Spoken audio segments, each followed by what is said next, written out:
Hello friends, BAMS અને BHMS માટે જે ઓનલાઈન ચોઇસ ફિલિંગની ડેટ આવી ગઈ છે, એટલે કે તમારો ફર્સ્ટ રાઉન્ડ આયુર્વેદ અને હોમિયોપેથી માટેની જે જાહેરાત આવી છે, અહીં તમે જોઈ શકો છો કે આયુર્વેદ અને હોમિયોપેથી અંડર ગ્રેજ્યુએટ કોર્સ માટે ફર્સ્ટ રાઉન્ડની ઇન્ફોર્મેશન જે આજે 3:30 વાગે જાહેર થઈ છે. અહીં આપણે advertisement four Ayush courses first રાઉન્ડમાં જઈએ તો આ PDF ઓપન થતાં તમે અહીં જોઈ શકો છો કે BAMS અને BHMS કોર્સિસ માટે પ્રથમ રાઉન્ડની ઓનલાઈન ચોઇસ ફિલિંગ માટેની જાહેરાત જે તમે જોઈ શકો છો કે શૈક્ષણિક વર્ષ 2025-26 માટે આયુર્વેદ, હોમિયોપેથી અને સરકારી ગ્રાન્ટીનેટ હોય કે સ્વનિર્ભર સંસ્થાઓ અથવા તો મેનેજમેન્ટ અને NRI બેઠકો માટે એડમિશન માટેની લાયકાત ધરાવતા જે આપણે મેરિટમાં નામ છે તે બધા ઉમેદવારો માટે પ્રથમ રાઉન્ડની ઓનલાઈન ચોઇસ ફિલિંગની જાહેરાત આવી ગઈ છે. અહીં તમે જોઈ શકો છો કે પ્રથમ રાઉન્ડની ચોઇસ ફિલિંગ 4 તારીખ એટલે કે આજથી 8 તારીખ સુધી બપોરે 3 વાગ્યા સુધી તમે કરી શકો છો. અને ઉમેદવાર દ્વારા જે ભરેલી ચોઇસ છે એ કેટલા વાગ્યા સુધી જોઈ શકાશે તો 8 સપ્ટેમ્બર સાંજે 6 વાગ્યા સુધી તમે તમારી ચોઇસ જોઈ શકો છો. અને પછી પોતે જે ચોઇસ છે એ આપોઆપ લોક થઈને એના પછી મેરિટની જાહેરાત કરવામાં આવશે. તેના બાદ મેરિટ આવશે અને તમને ખબર પડશે કે કઈ કોલેજમાં એડમિશન મળ્યું. અહીં નીચે આપેલું છે કે ગાઈડલાઇન ફોર ચોઇસ ફિલિંગ.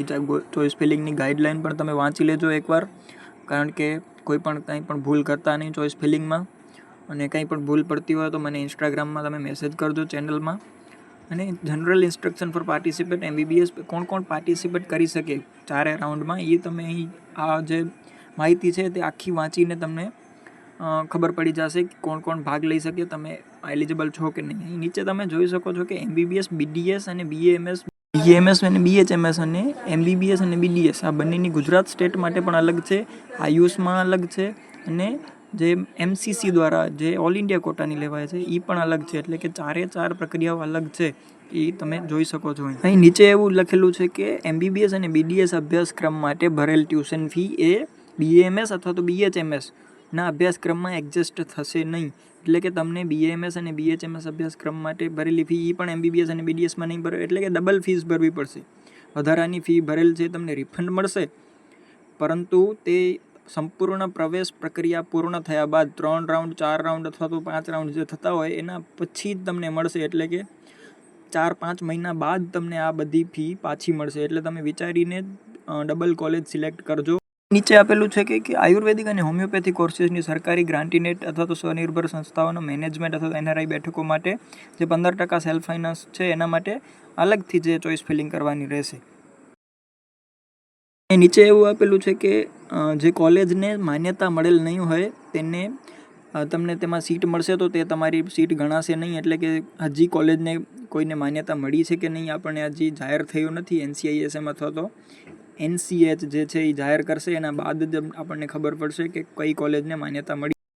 બીજા રાઉન્ડમાં અનામત કેટેગરીના તમામ ઉમેદવારો મેરિટ મુજબ અનામત બેઠકો પર પ્રવેશ આપ્યા પછી અનામત કેટેગરીની બેઠકો જે ખાલી રહે છે એ બેઠકોની ટ્રાન્સફર કરવા પાત્ર હોય છે. આયુર્વેદ અને હોમિયોપેથીના બીજા રાઉન્ડમાં એલોટમેન્ટ વખતે જાહેર કરવામાં આવશે. દાખલા તરીકે NRI કોટાથી મેનેજમેન્ટ કોટા તથા SC, ST, SC, BC અથવા તો EWS થી જનરલ કોટામાં ટ્રાન્સફર કરવામાં આવશે.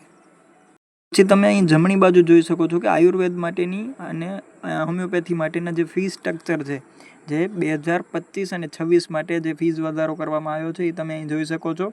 બધી જ કોલેજની ફીસ અહીં આપેલી છે એ તમે જોઈ શકો છો કે જે વાર્ષિક ફી એટલે કે 12 મહિનાની ફી હશે. અને નીચે હોમિયોપેથીની પણ તમે જોઈ શકો છો. તમે તમારી કોલેજની ફી કન્ફર્મ કરીને જ એડમિશન લેજો, એટલે કંઈ પણ વાંધો ના આવે. કોઈ પણ ડાઉટ હોય તો કોમેન્ટમાં લખો અને ચેનલને સબસ્ક્રાઈબ કરી બેલ આઇકન દબાવો અને ચેનલ સાથે જોડાઈ રહો.